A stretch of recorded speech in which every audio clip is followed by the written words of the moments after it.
fait, nous examinons maintenant les vœux 55 et 55 bis relatifs à la situation des exilés. Et la parole est à Danielle Simonet. Oui, la situation, n'en déplaise à la droite qui visiblement ne veut pas le reconnaître, la situation est celle d'une urgence humanitaire, y compris dans les rues de Paris. Voilà, la situation est extrêmement problématique.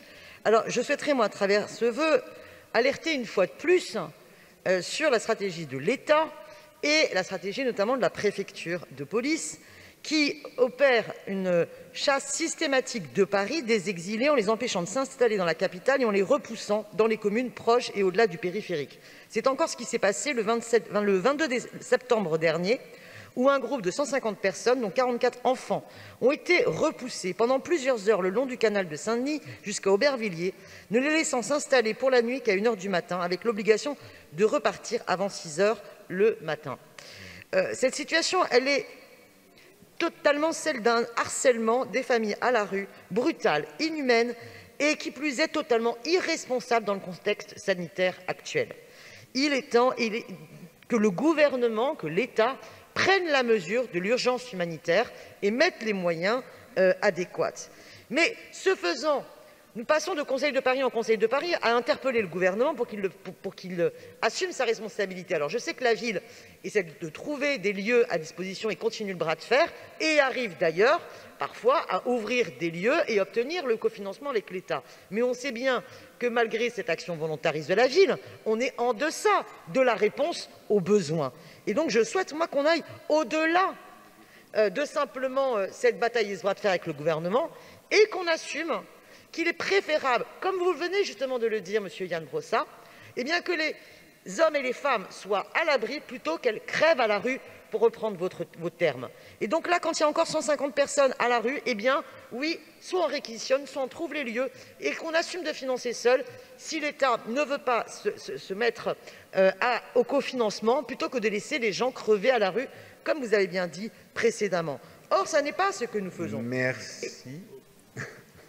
Et donc, c'est pour cette raison que je maintiendrai mon vœu, et même si je voterai celui de l'exécutif, mais je maintiendrai mon vœu également. Merci d'avoir fait 2 interventions en une seule. Je donne la parole maintenant à Yann Brossat pour vous répondre. Merci, monsieur le maire. Merci, Danielle Simonet. Sur le constat et les difficultés rencontrées par les personnes exilées à Paris, comme sur tout le territoire national d'ailleurs, je crois que c'est un constat que nous partageons.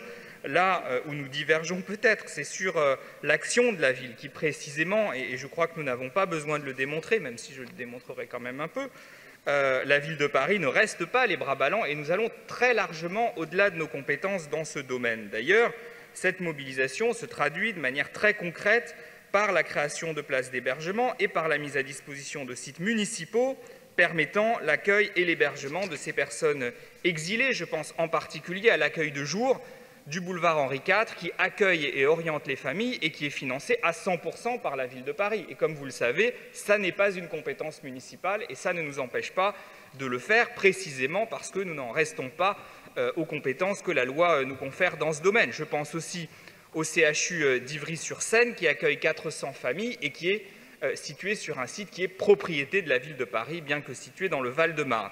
Nous continuerons de le faire partout où c'est possible. Et vous avez sans doute suivi l'annonce très récente de l'ouverture d'une halte humanitaire à la mairie du 1er arrondissement. Je voudrais d'ailleurs remercier Ariel Vell qui en est à l'initiative. Et c'est là aussi le signe de ce que nous voulons faire dans ce domaine. Cela ne nous empêche pas de continuer à interpeller l'État sur les insuffisances de sa politique dans ce domaine. Et donc, il serait temps d'ailleurs que l'État assume ses responsabilités. Mais enfin, pour ce qui nous concerne, je crois que la combativité de la ville de Paris sur ce sujet est difficilement contestable. Merci Yann Brossat. Donc, de ce fait, le vœu 55 ayant été maintenu, je le mets aux voix avec un avis défavorable de l'exécutif. Qui est pour? Qui est contre? Il n'est pas adopté. Je mets aux voix le vœu 55 bis déposé par l'exécutif. Qui est pour? Qui est contre? Il est adopté.